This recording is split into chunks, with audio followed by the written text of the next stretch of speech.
சல்மா, நீங்க எப்படி பார்க்கறீங்க இந்த தீர்ப்பை?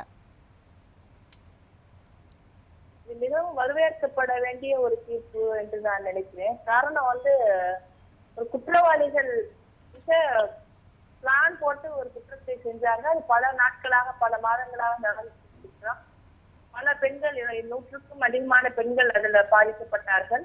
அதற்கு அதிமுகவினர் உடந்தையாக இருந்தார்கள் அப்படிங்கிறது தான் மிகப்பெரிய செய்தி இதுல. ஏன்னா நம்ம யாரோ ஒருத்தர் குற்றம் செஞ்சுட்டு போவாங்க அப்படின்னு பார்ப்போம். ஆனா குற்றவாளிகள் யார், அதிமுகவில் நேரடியாக பொறுப்புல இருந்த 2 பேரு, அவர்களை காப்பாற்றுவதற்காக அரசு முயற்சி செஞ்சது.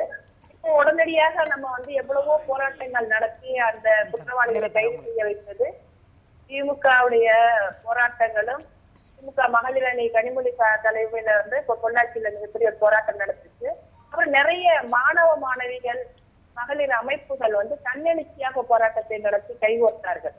ஏன்னா அந்த அளவுக்கு அந்த வீடியோ ஆடியோ நம்ம நாட்டினுடைய ஒட்டுமொத்த மனசாட்சியை உடுக்கக்கூடிய ஒன்றாக இருந்தது. அப்படிப்பட்ட ஒரு சூழ்நிலையில தான் இந்த அதிமுக பாதுகாப்பதற்கு முயற்சி செஞ்சதையும், அந்த பெண் யார் கம்ப்ளைண்ட் நாங்க தான் சிபிஐக்கு உத்தரவிட்டோம் அப்படிங்கிறார் அவரு. எங்க ஆட்சியில தான் நாங்க சிபிஐனுடைய பலன் அதுதான். நீங்க சிபிஐக்கு மாத்தலைன்னா அந்த போராட்டத்தை உங்களால கட்டுப்படுத்திருக்க முடியாது. அந்த அளவிற்கு மாதர் சங்கங்களாக இருக்கட்டும் அல்லது மாணவர்கள் அமைப்புகளாக இருக்கட்டும், திராவிட முன்னேற்ற கழகமாக எல்லாரும் மிகப்பெரிய போராட்டத்தை கையில எடுத்துட்டாங்க. அப்ப அவங்களால ஒண்ணும் பண்ண முடியல. இதுதான் வேற வழி இல்லைன்றப்பதான் அவங்க ஒரு 19ல இந்த சம்பவம் நடந்தது. 21லதான் ஒரு 4 பேரை கைது செஞ்சாங்க. அதுக்கு அந்த சிபிஐக்கு கொண்டு போனதுக்கு எதிர்கட்சிகளுடைய போராட்டங்களும் அந்த புரட்சியாக எல்லாரும் பேச ஆரம்பிச்சுதான் அந்த வேற வழி இல்லாம கொண்டு போனாங்களே ஒழிய இவர்கள் விரும்பி இல்லை. இப்ப அந்த பொண்ணு குற்றச்சாட்டு போய் கம்ப்ளைண்ட் கொடுத்ததோ, அந்த பெண்ணை பாண்டியராஜன் அந்த காவல் ஆய்வாளர் உடனடியாக பேரை வெளியில சொல்றாரு.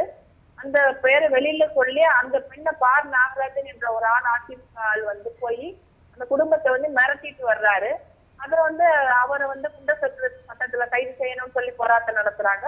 அந்த போராட்டம் நடத்துறதுக்கு அப்புறம் குண்டர் சட்டத்துல கைது செஞ்சு அப்புறம் சில வாரத்துல அவங்கள வெளியில விடுறாங்க. காரணம் என்னன்னா அந்த குண்டர் சட்டம் சரியானபடி போடப்படலை அப்படின்னு சொல்லி ஒரு காரணத்தை சொல்லி அவரை வெளியில விட்டாங்க. அப்படிதான் அவர்கள் குற்றவாளியை காப்பாற்றணும் அப்படின்னு சொல்லிட்டு அதிமுக ஆட்சியில ட்ரை பண்ணாங்க.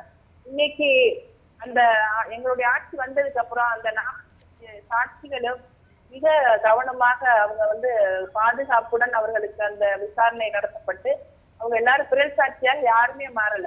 ஏனென்றால் இது ஒரு ஒட்டுமொத்த சமூகத்தினுடைய பிரச்சனை, ஒட்டுமொத்த பெண்களுடைய பிரச்சனை. அதுல நீதி கிடைக்க வேண்டும் பாதிக்கப்பட்ட பெண்களுக்கு.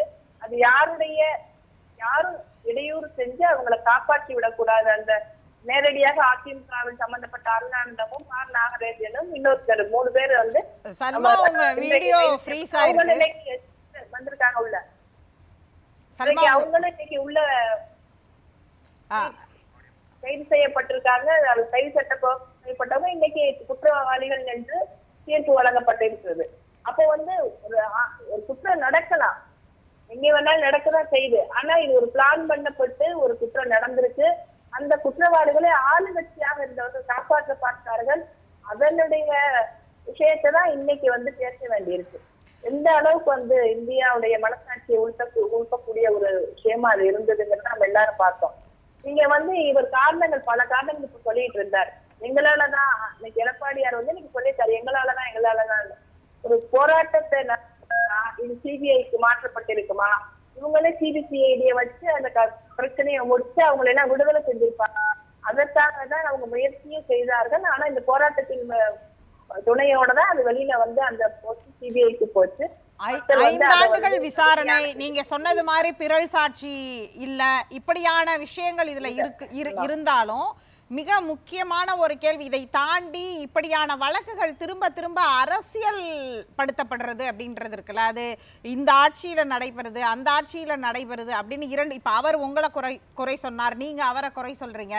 அதை தாண்டி பெண்கள் பாதுகாப்பை யார் ஆட்சியிலும் உறுதி செய்ய வேண்டியதுங்கிற புள்ளிக்கு எல்லாரும் சேர்ந்து நகர வேண்டியது கட்டாயம் இல்லையா? இதுல கிளைம் பண்றதோ நாம 2 தரப்புல இருந்து புகார்களை மட்டும் வச்சுக்கிட்டே போறதும் சரியான ஒன்றா இருக்காதுல்ல?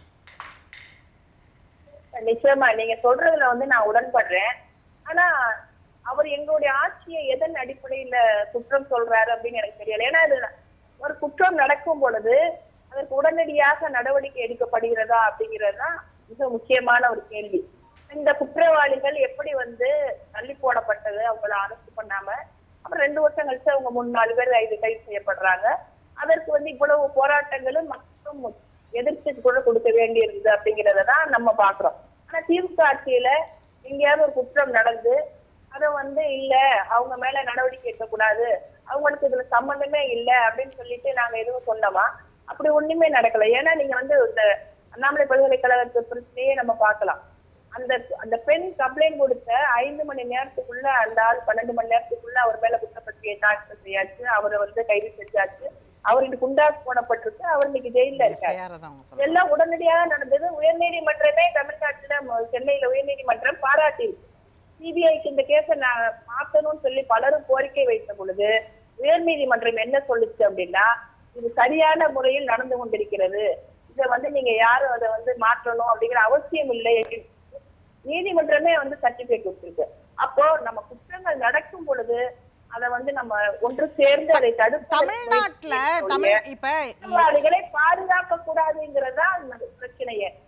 எனக்கு அந்த இடத்துலதான் 2 தரப்பிலும், இதற்கு முன்பு ஆண்ட அதிமுக, தற்போது ஆட்சியில் இருக்கிற திமுக, 2 தரப்பிலிருந்தும் தமிழ்நாட்டுல பல்வேறு நாம வந்து ஒரு அதாவது முன்னத்தியேரா மற்ற மாநிலங்களுக்கு இருக்கிறோம், இப்பயும் பெண்கள் பாதுகாப்புல இருக்கிறோங்கிறதுல மாற்று கருத்து இல்லை. நம்ம மெட்ரோபாலிட்டன் சிட்டிஸ் உடைய பாதுகாப்பெல்லாம் இருக்கதான் செய்யுது. ஆனாலும் இந்த மாதிரி பாலியல் வன்கொடுமை வழக்குகள் வரது இருக்கு இல்லையா, இது வந்து இன்னும் சரி செய்ய வேண்டிய இடத்தை நோக்கி நம்ம நகர்றோம். இதை வந்து இன்னுமே ஆட்சியில இருக்கக்கூடியவர்களுக்கு இன்னும் கூடுதல் பொறுப்பா இன்னும் பெண்கள் பாதுகாப்பு கண்காணிப்பை தீவிரப்படுத்த வேண்டிய ஒரு கட்டாயம், இதுல இருக்க லூப் ஹோல்ஸ் எல்லாம் களைய வேண்டிய கட்டாயம்னு ஒரு பெரிய ஒரு சேலஞ்ச் இங்க இருக்கத்தானே செய்யுது. அது இங்க மட்டும் இல்ல, எல்லா இடத்துலயுமே இருக்கு. அது வந்து இன்னைக்கு நிறைய ஆப்கள் இருக்கு, உதவிக்கான அழைப்பு எண்கள் இருக்கு, பெண்கள் உடனடியாக கம்ப்ளைண்ட் செய்ய முடியுங்கிற நிலை இருக்கு, எல்லாமே இருக்கு. அதை பெண்கள் பயன்படுத்தினா நிச்சயமாக அதற்குரிய அவர்களுக்குரிய பாதுகாப்போ அவர்களுக்கான நீதியை நோக்கிய பயணம் செய்ய முடியும். இதையும் தாண்டி நமக்கு இன்னும் முழுக்க குற்றமே நடக்காம இருக்கணும்னா 2 விஷயங்கள் தான். ஒண்ணு வந்து இந்த சமூக மனநிலை மாற்றங்கிறது தேவையான ஒன்று அப்படின்னு நான் நினைக்கிறேன். சமூகம் வந்து பெண் மீது நிகழ்த்தப்படக்கூடிய இந்த பாலியல் குற்றங்களை வந்து நார்மலைஸ் பண்ணக்கூடாது. அது வந்து தவறு அப்படிங்கிறத உணர்ந்து ஆண்கள் வந்து இந்த தவறுகளை செய்யும் பொழுது அது குடும்ப உறுப்பினர்களாக இருந்தாலும் சரி, அரசியல் பின்புலத்தில் அரசியல் கட்சியில் அவங்க இருந்தாலும் சரி, அல்லது பொது சமூகத்தில் இருக்கிறவங்களாலும் சரி, அவங்க வந்து ஆண்களிடம் தான் வந்து குற்றம்ங்கிறத பார்க்கணுமே ஒழிய பெண்களை குற்றம் சாட்டக்கூடிய ஒரு நிலை இருக்கு. அதன் நிலை மாற வேண்டும். அது மட்டும் இல்லாம இன்னைக்கு ஆட்சியில் இருக்கக்கூடியவர்கள் எங்களை போன்ற முதலமைச்சர் அவர்கள் பல்வேறு விதமான திட்டங்களை இன்னைக்கு பெண்களுடைய பாதுகாப்புக்காக செயல்படுத்திட்டு இருக்காங்க. தோழி விடுதி என்ற விடுதியெல்லாம் இன்னைக்கு வந்து பெண்களுடைய பாதுகாப்பு. ஏன்னா இன்னைக்கு தமிழ்நாடுதான் இந்தியாவிலேயே 43% பெண்கள் தொழிற்சாலைகளில் வேலை செய்யக்கூடியவர்களாக இருக்கிறார்கள். இந்தியாவில் 100% பெண்கள் வேலைக்கு போறாங்கன்னா 53% பெண்கள் தமிழ்நாட்டுல வேலைக்கு போயிட்டு இருக்காங்க. அப்ப அவங்க நிச்சயமாக பாதுகாப்பத்தான் இருக்காங்க. பாதுகாப்பு இன்னும் பலப்படுத்த வேண்டி இருக்கிறது. அப்படிங்கிறப்போ இன்னும் அத்தனை பேரும் யாரெல்லாம் வந்து பெண்கள் நலன் சார்ந்து இந்த அரசு யோசிப்பதை போல, எங்களுடைய முதலமைச்சர் யோசிப்பதை போல பெண்கள் அமைப்புகள் இன்னும் எதிர்கட்சிகள் அத்தனை பேருமே ஒண்ணு சேர்ந்து ஒரு இன்னும் கூட அடுத்த கட்ட முயற்சி ஏதாவது செய்ய முடியுமா, இந்த பெண்களுடைய நலனை பாதுகாக்க முடியுமா என்பதை பற்றி நான் இன்னும் தீவிரமாக பேசுவதற்கும் யோசிப்பதற்குமான காலகட்டம் இருக்கிறது என்றுதான் நினைக்கிறேன். ஆனா இன்னைக்கு வந்து இருக்கக்கூடிய இந்த தீர்ப்பு வந்து மிகப்பெரிய சமூகத்தில் வந்து விழிப்புணர்வையும் ஒரு குற்றம் செய்யக்கூடியவர்கள் மனதில் மிகப்பெரிய அச்சுறுத்தலையும் உருவாக்கி இருக்கிறது. திராவிட முன்னேற்ற கழகத்தினுடைய போராட்டத்திற்கு கிடைத்த ஒரு பெண்களுக்கான நீதியாகத்தான் இதை பார்க்கிறேன். அந்த வெற்றி என்று சொல்வதை விட நீதியாக நான் பார்க்கிறேன். எங்களுடைய முதலமைச்சர் சொன்னதை போல. பேசலாம்.